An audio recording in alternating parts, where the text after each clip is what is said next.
Hi, beautiful.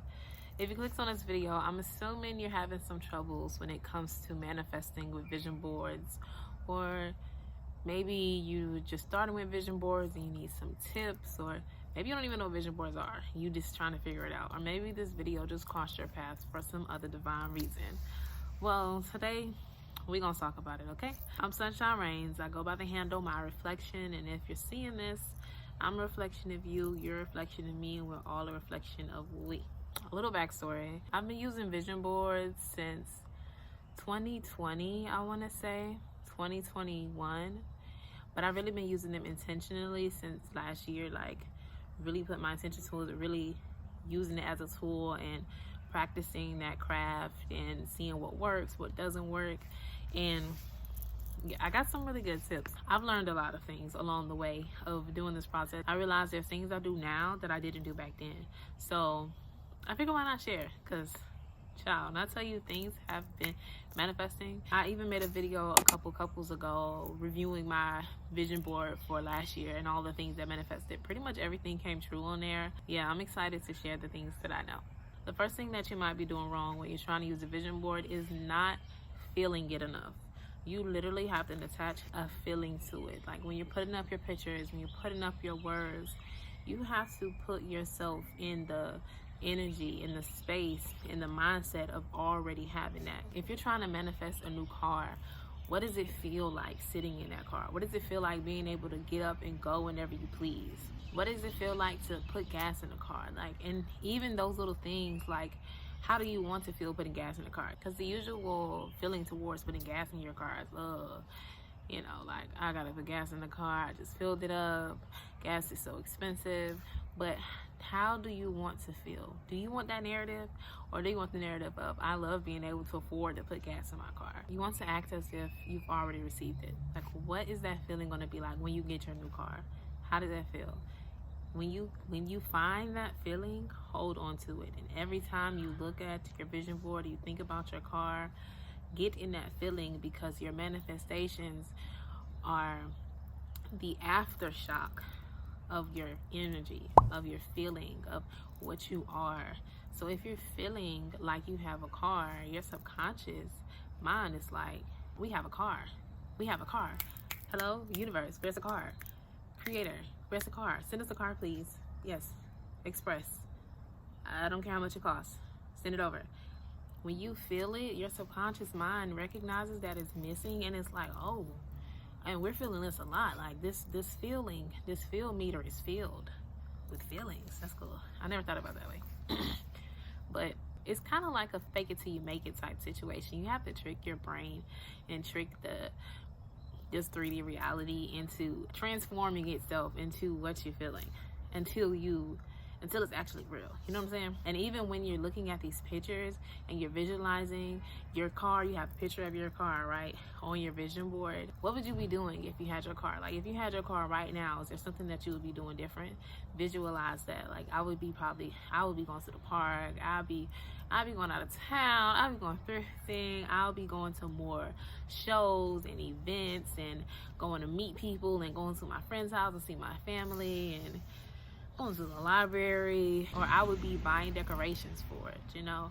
I would be probably putting gas in the car at the gas station. I would probably be at the grocery store, Trader Joe's, Earth Fair. I would probably be in one of those stores. So, like, visualize that when you're trying to manifest these things. Visualize yourself doing the things that you would do if you had it already. If it was here, what would you be doing? Another way that you can add more feelings to this is to attach words of affirmations to these visuals that you have on your vision board. So let's say you're trying to manifest a trip to Italy, right? You want to start saying things that you would say while you're in Italy, or while you're on the way to Italy. Like, I love my perfect trip to Italy. Even doing affirmations, you can say, how did I get the perfect plane tickets for my trip to Italy? Or how do I always eat the perfect food when I'm in Italy? How do I find the perfect people when I'm in Italy? How am I always able to communicate with everybody I meet? You know what I'm saying? Say those affirmations, and that will bring on more visuals, that will bring on more feelings, and that will amplify your manifestations. The second thing that may be slowing down your manifestations is preparing too far in advance. And this isn't necessarily one that blocks your manifestations, but it just seems like it's not working because it's something that takes a long time. Like, you're not going to be able to manifest a car that you drive every day if you're 14 years old. That takes a while. You can put that on your vision board for when you're 16, but that's not going to manifest. Or you can't manifest a baby. It's not going to happen in 3 months. Like, maybe you can manifest the pregnancy first, but the next thing after the pregnancy is the baby. That might work a little faster. You know what I'm saying? It's going to seem like it's not working because it takes more time to manifest these things. Like, you can only be so delusional. You can be delusional, but it's like, come on now, you expect that to happen that fast when it's a thing that takes time. Or it's like trying to manifest a top-selling book when you don't even have the idea for the novel. You haven't started writing, and it's like a 600-page book, and it's going to take time for that to manifest. What I like to do is have separate vision boards. I do a yearly vision board, and that's another thing when you're manifesting all these things. If you're manifesting like 40 things at a time, there's 40 different things on your vision board, it's going to take some time. So that's what I like to do, my yearly ones, to just check in where I'm at, see what I want, see all the things that I have, see where the next step is from where I am now, and I'll plan it out for the year, because I know it's going to take some time, and allow those things to fall into place when they do. But if it's something like, I just started doing vision boards for each season, so I did one for fall, all the things I want to do in fall, or the next 3 months, whatever. Break it down into smaller segments when you're trying to manifest, because you're trying to focus on too much. It's like you're trying to remember details of every picture, and it takes a while for you to memorize it. You know what I'm saying? Or it's like a 10,000 piece puzzle versus a 300 piece puzzle. So you have to break it down for these things to manifest. Focus on what you want to become into reality now or in the near future.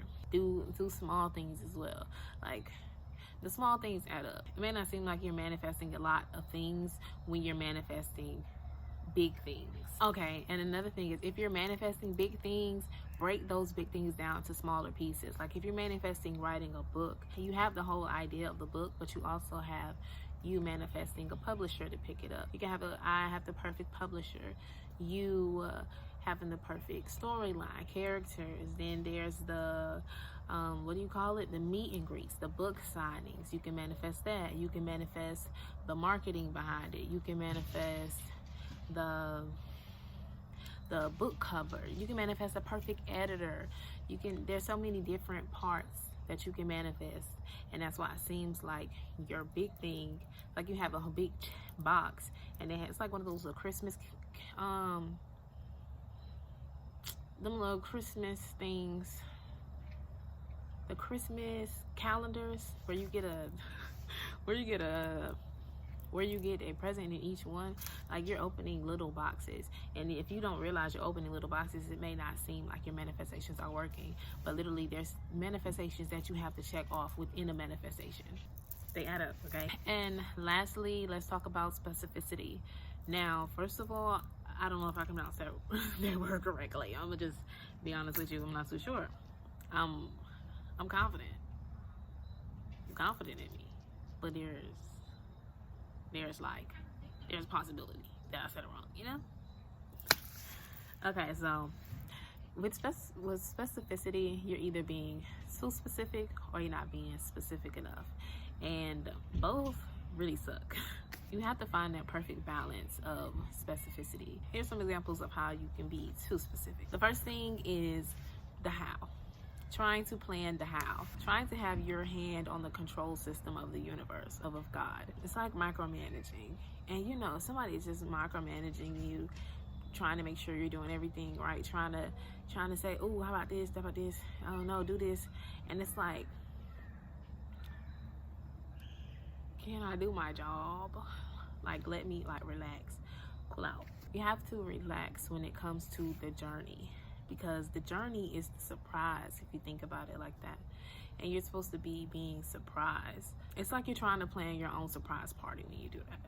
You know, like, just be surprised. Enjoy the whole thing because it's already planned out for you. Everything is already set up, and trust the whole thing because it's not a setup. But that's honestly a whole nother thing that we could talk about in a whole nother video. Just allowing yourself to trust, ways to do that. Let me, matter of fact, write that down. You have to allow everything to fall into place. You have to know that everything falls into place. Even in your affirmations, you can add in, I love how much I trusted the process of getting to Italy. That's a good affirmation. Anything. I love how I trust the process of blah, blah, blah unfolding. I have the perfect trust in this process. That's a good affirmation. I have the perfect trust. No, I love how much I trust the process of blah blah blah. If you want to add blah blah blah, you have to sit back and enjoy it, because if you're supposed to be in the audience of the show, but you're trying to figure out, this could do that and we can do that and I should have this over here, you have to enjoy. You hear the kids in the background, it's giving like enjoyment. Be playful. Kids don't be worried about nothing. Kids don't worry about Nathaniel. They just enjoy where they're at. And if a problem come up, they address it when the problem comes. You have to release that program of not trusting. Hello. Okay, what's next? Oh, okay. We were just kind of talking about it, but using the word perfect in those feelings and those affirmations. I love my perfect trip to blah, blah, blah. I love my perfect trust. I love how I perfectly trust the process. That's another good way to shrink down how specific something is. Not, I love my 2024 Jeep Gladiator black on 24s with the pink trim. I love my perfect car. And that's another way that manifests is you will start to see your perfect car, because if you love it, you will know.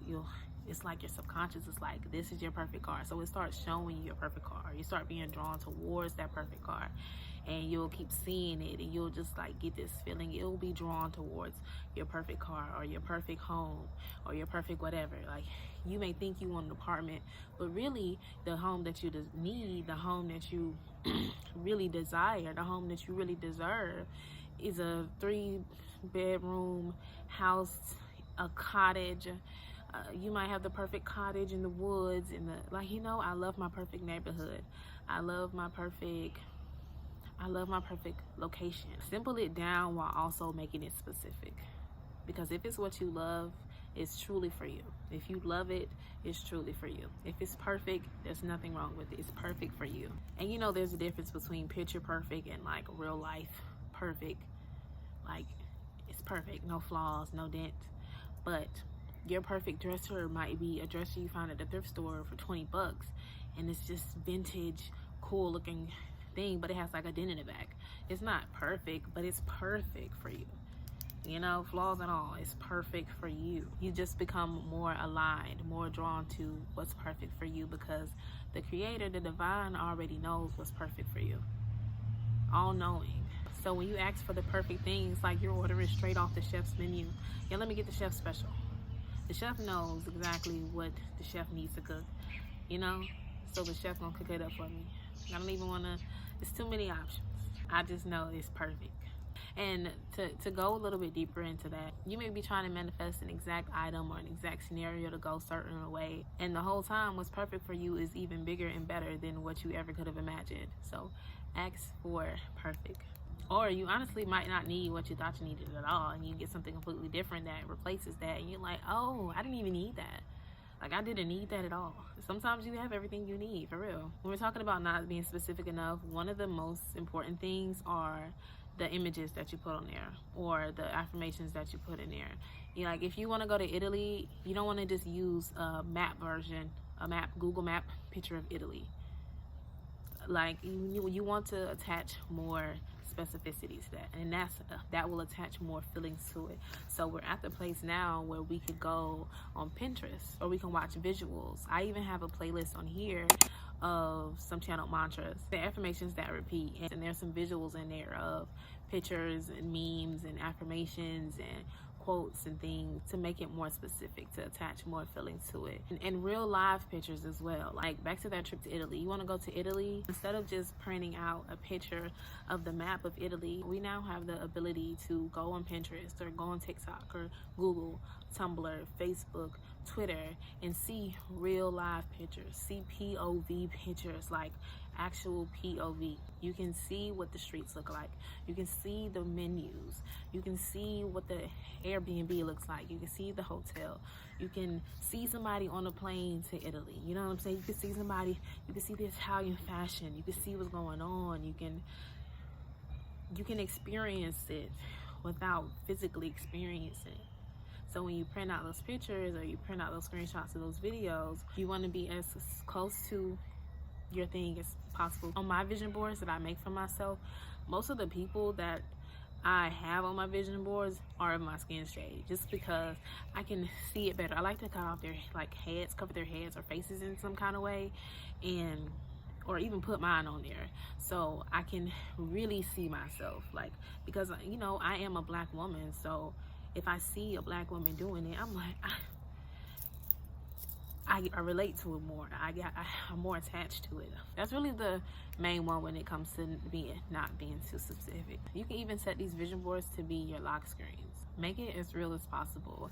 And I have a tip. I have 2 bonus tips, really 3, when it comes to boosting your lock screens and your vision boards. So those are on my Sunbeam. I just started it. Yeah, I'm just posting everything on there because I'm excited to build community. I'm excited to really be on a platform that I know if you're there, like, we're here. You know, we're here. We're here for a reason. We are genuinely connected to one another. And I just feel like this is a great way to build my online community, because that's something I've been working on, but that's for another day, child. That's for another day.